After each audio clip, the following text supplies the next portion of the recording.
بحیثیت مسلمان فرشتوں پر ایمان رکھنا ہمارے ایمان کا حصہ ہے۔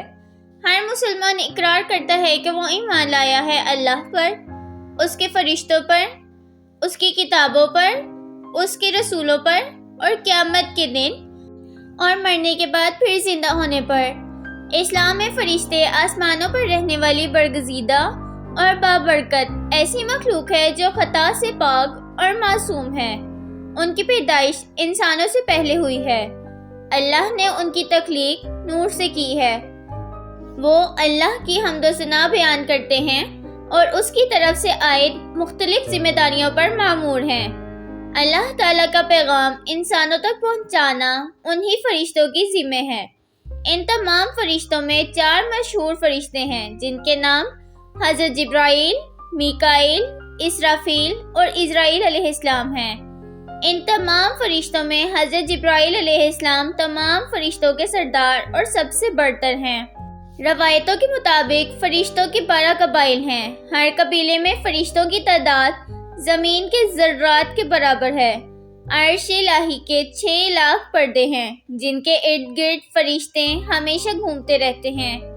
ہر پردے کے گرد اس قدر فرشتے ہیں جتنے دریا میں قطرے، لہٰذا ان کی صحیح تعداد کا علم صرف اللہ کو ہے۔ حضرت جبرائیل علیہ السلام کو اللہ کے دربار میں سب سے زیادہ قرب حاصل ہے۔ جبرائیل کے معنی عبداللہ یعنی اللہ کا بندہ ہے۔ قرآن پاک میں 3 مقامات پر جبرائیل علیہ السلام کا نام آیا ہے۔ بعض جگہ ان کو روح القدوس اور روح الامین کہا گیا ہے۔ جب جبرائیل علیہ السلام عالم وجود میں آئے تو فوراً سجدے میں گر پڑے اور یہ سجدہ تقریباً 30,000 سالوں کی مدت میں ختم ہوا۔ جبرائیل علیہ السلام نے جب سجدے سے سر اٹھایا تو اللہ تعالیٰ کا ارشاد ہوا، ہم نے تمہیں نور خاص سے پیدا کیا اور تمام خواہشات، نفسیات، جسمانی بیماریوں، تلاش معاش سے بری رکھا۔ تمہیں کوئی بہکانے والا اور راہ راست سے بھٹکانے والا نہیں ہوگا۔ جبرائیل علیہ السلام کی پاکی کا انتظام کچھ اس طرح کیا گیا کہ جنت میں ایک نہر تعمیر ہوئی جس میں جبرائیل علیہ السلام داخل ہو کر غوطہ لگاتے ہیں اور باہر آ کر اپنے پر کو جھاڑتے ہیں۔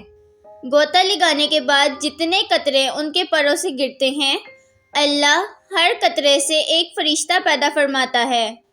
حالانکہ جبرائیل علیہ السلام کے 600 پر ہیں۔ اگر ایک پر پھیلا دیں تو آسمان کے کنارے چھپ جائیں۔ جب اللہ نے حضرت آدم علیہ السلام کو پیدا کرنا چاہا تو حضرت جبرائیل علیہ السلام کو حکم دیا تھا کہ زمین پر جاؤ اور مٹی لے کر آؤ تاکہ اس سے آدم کو تیار کیا جائے۔ لہٰذا جب حضرت آدم علیہ السلام کی تخلیق ہوئی تو اللہ نے فرشتوں کو ان کے آگے سجدہ کرنے کا حکم دیا۔ اس وقت سب سے پہلے سجدہ کرنے والے حضرت جبرائیل علیہ السلام تھے۔ ان کے بعد حضرت میکائیل علیہ السلام، پھر حضرت اسرافیل علیہ السلام اور پھر حضرت عزرائیل علیہ السلام نے سجدہ کیا۔ لہٰذا سب سے پہلے سجدہ کرنے کی وجہ سے بھی حضرت جبرائیل علیہ السلام کو اعلیٰ مقام حاصل ہوا۔ حضرت جبرائیل علیہ السلام کو پیغمبروں پر وحی نازل کرنے اور آزمائش میں ان کی مدد کرنے کے کام پر مامور فرمایا گیا تھا۔ حضرت جبرائیل علیہ السلام آدم علیہ السلام پر 12 مرتبہ نازل ہوئے، حضرت ادریس علیہ السلام پر 4 مرتبہ، حضرت ابراہیم علیہ السلام پر 42 مرتبہ، موسیٰ علیہ السلام پر 400 مرتبہ، عیسیٰ علیہ السلام پر 13 مرتبہ اور آخری نبی حضرت محمد صلی اللہ علیہ وآلہ وسلم پر 24,000 مرتبہ نازل ہوئے۔ تمام انبیاء کرام کی سیرت میں حضرت جبرائیل علیہ السلام کا ایک اہم کردار رہا۔ جب حضرت نوح علیہ السلام نے عظیم طوفان سے پہلے کشتی بنانے کا ارادہ کیا تو وہ حضرت جبرائیل علیہ السلام تھے جنہوں نے آپ علیہ السلام کو کشتی بنانا سکھایا۔ جب حضرت ابراہیم علیہ السلام کو نمرود نے آگ میں ڈالا تو اس وقت حضرت جبرائیل علیہ السلام نے آگ کو گلزار بنا دیا۔ جب یوسف علیہ السلام کو ان کے بھائیوں نے کنویں میں پھینک دیا تو حضرت جبرائیل علیہ السلام تیز رفتاری سے کنویں کے اندر گئے اور حضرت یوسف علیہ السلام کو اپنے پروں میں تھام لیا، نیز کنویں میں ان کو حوصلہ دیا۔ جب جبرائیل علیہ السلام لوط علیہ السلام کے یہاں مہمان بن کر ٹھہرے تو قوم لوط نے ان کے گھر کا گھیراؤ کر لیا۔ تو حضرت جبرائیل علیہ السلام نے ان لوگوں کے منہ پر اپنا پر یوں مارا کہ وہ سارے لوگ اندھے ہو گئے۔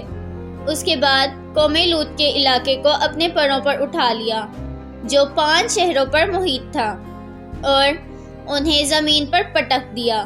جب زکریا علیہ السلام نے اللہ سے اولاد کی دعا مانگی تو جبرائیل علیہ السلام ایک خوبصورت جوان کی شکل میں ان کے پاس آئے اور انہیں نیک اور صالح اولاد کی خوشخبری دی۔ حضرت عیسیٰ علیہ السلام کی پیدائش کی خبر بھی حضرت جبرائیل علیہ السلام لے کر آئے۔ پیغمبروں کے واقعات میں حضرت جبرائیل علیہ السلام کا ایسا کردار ہے گویا آپ نے دنیا کی تاریخ کو بدل ڈالا۔ تمام نبیوں کے پاس حضرت جبرائیل علیہ السلام انسانی شکل میں آتے تھے، لیکن آخری نبی حضرت محمد صلی اللہ علیہ وآلہ وسلم نے حضرت جبرائیل علیہ السلام کو ان کی اصلی حالت میں دیکھا ہے۔ حضرت جبرائیل علیہ السلام اور حضور اکرم صلی اللہ علیہ وآلہ وسلم کی پہلی ملاقات کا واقعہ نہایت ہی دلچسپ ہے۔ دراصل حضور اکرم صلی اللہ علیہ وآلہ وسلم کو تنہائی پسند تھی اور آپ صلی اللہ علیہ وآلہ وسلم غار حرا میں جا کر عبادت کیا کرتے تھے، لہٰذا ایک دن آپ صلی اللہ علیہ وآلہ وسلم عبادت میں مشغول تھے۔ اس اثناء میں آپ صلی اللہ علیہ وآلہ وسلم کے پاس ایک فرشتہ آیا اور کہا پڑھو۔ آپ صلی اللہ علیہ وآلہ وسلم نے کہا میں پڑھ نہیں سکتا۔ فرشتے نے آپ صلی اللہ علیہ وآلہ وسلم کو سختی سے دبا دیا اور پھر چھوڑ دیا اور کہا پڑھو۔ حضور اکرم صلی اللہ علیہ وآلہ وسلم نے کہا میں پڑھ نہیں سکتا۔ فرشتے نے دوسری بار دبایا، پھر چھوڑ دیا، پھر کہا پڑھو۔ حضور اکرم صلی اللہ علیہ وآلہ وسلم نے کہا میں پڑھ نہیں سکتا۔ فرشتے نے تیسری بار بھی ایسے ہی کیا اور کہا اپنے اس پروردگار کا نام لے کر پڑھو جس نے انسان کو پیدا کیا۔ اس کے بعد آپ صلی اللہ علیہ وآلہ وسلم گھر واپس آئے۔ آپ صلی اللہ علیہ وآلہ وسلم کا دل لرز رہا تھا۔ آپ صلی اللہ علیہ وآلہ وسلم اپنی زوجہ حضرت خدیجہ رضی اللہ عنہا کے پاس آئے اور کہا مجھے کمبل اڑا دو، لہٰذا انہوں نے آپ صلی اللہ علیہ وآلہ وسلم کو کمبل اڑا دیا۔ جب آپ صلی اللہ علیہ وآلہ وسلم کی گھبراہٹ کچھ کم ہوئی تو انہوں نے حضرت خدیجہ رضی اللہ عنہا کو سارا واقعہ سنایا۔ اس کے بعد حضرت خدیجہ رضی اللہ عنہا آپ صلی اللہ علیہ وآلہ وسلم کو اپنے چچا زاد بھائی ورقہ بن نوفل کے پاس لے گئیں۔ ورقہ بن نوفل ان لوگوں میں سے تھے جو موحد تھے اور اہل مکہ کے شرک اور بت پرستی سے بیزار ہو کر نصرانی ہو گئے تھے، اور انجیل کا عبرانی زبان سے عربی میں ترجمہ بھی کیا تھا۔ وہ بہت بوڑھے اور نابینا ہو چکے تھے۔ حضرت خدیجہ رضی اللہ عنہا نے ان سے کہا کہ ہماری بات سنیے۔ ورقہ بن نوفل نے پوچھا کہ آپ نے کیا دیکھا؟ حضرت محمد صلی اللہ علیہ وآلہ وسلم نے سارا غار حرا کا واقعہ سنا دیا۔ یہ سن کر ورقہ بن نوفل نے کہا یہ تو وہی فرشتہ ہے جس کو اللہ تعالیٰ نے حضرت موسیٰ علیہ السلام کے پاس بھیجا تھا۔ پھر ورقہ بن نوفل کہنے لگے کہ کاش میں آپ کے اعلان نبوت کے زمانے میں تندرست اور جوان ہوتا، کاش میں اس وقت تک زندہ رہتا جب آپ کی قوم آپ کو مکہ سے باہر نکالے گی۔ یہ سن کر حضور اکرم صلی اللہ علیہ وآلہ وسلم نے فرمایا کہ کیا مکہ والے مجھے مکہ سے نکال دیں گے؟ تو ورقہ نے کہا جی ہاں، جو شخص بھی آپ کی طرح نبوت لے کر آیا لوگ اس کے ساتھ دشمنی پر کمر بستہ ہو گئے۔ وہ فرشتہ حضرت جبرائیل علیہ السلام تھے جو ہمیشہ نبی اکرم صلی اللہ علیہ وآلہ وسلم کے حامی و مددگار بنے۔ نبی کی ہجرت ہو، جنگ بدر ہو، معراج کا سفر ہو یا کوئی اور موقع، ہر مقام پر جبرائیل امین علیہ السلام نے نبی اکرم صلی اللہ علیہ وآلہ وسلم کا ساتھ دیا۔ جبرائیل علیہ السلام اکثر ایک خوبصورت نوجوان کی شکل میں آیا کرتے تھے اور اللہ کا پیغام سناتے تھے۔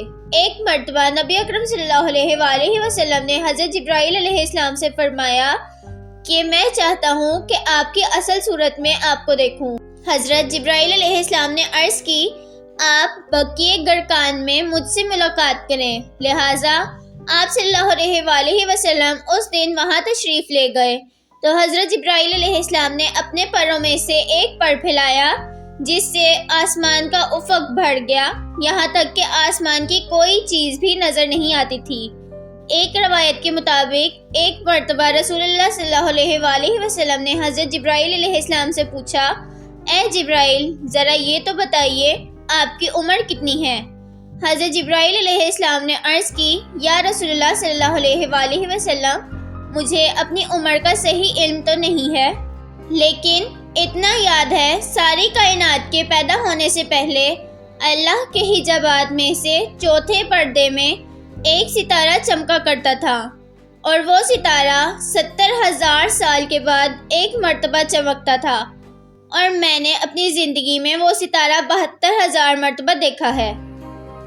اس پر حضور اکرم صلی اللہ علیہ وآلہ وسلم نے جبرائیل علیہ السلام سے کہا اے جبرائیل مجھے اپنے رب کی عزت کی قسم وہ ستارہ میں ہی ہوں۔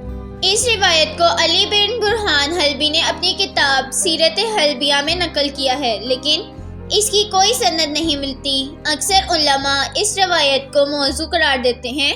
اللہ نے حضرت جبرائیل علیہ السلام کو بے مثال خصوصیات اور بے انتہا طاقت اور قوت سے نوازا ہے، لیکن ان کی بھی کچھ حدود ہیں۔ معراج کی رات جب نبی اکرم صلی اللہ علیہ وآلہ وسلم سدرۃ المنتہا پر پہنچے تو حضرت جبرائیل علیہ السلام وہیں رک گئے اور عرض کی یا رسول اللہ صلی اللہ علیہ وآلہ وسلم میں یہاں سے آگے نہیں جا سکتا، اگر میں ایک انگلی کے برابر بھی آگے بڑھوں تو جل کر خاکستر ہو جاؤں گا۔ انجیل اور تورات میں حضرت جبرائیل علیہ السلام کو گیبریل کے نام سے ذکر کیا گیا ہے۔ کتاب دانیال اور لوکا میں حضرت جبرائیل علیہ السلام کے متعلق تفصیلی ذکر موجود ہے۔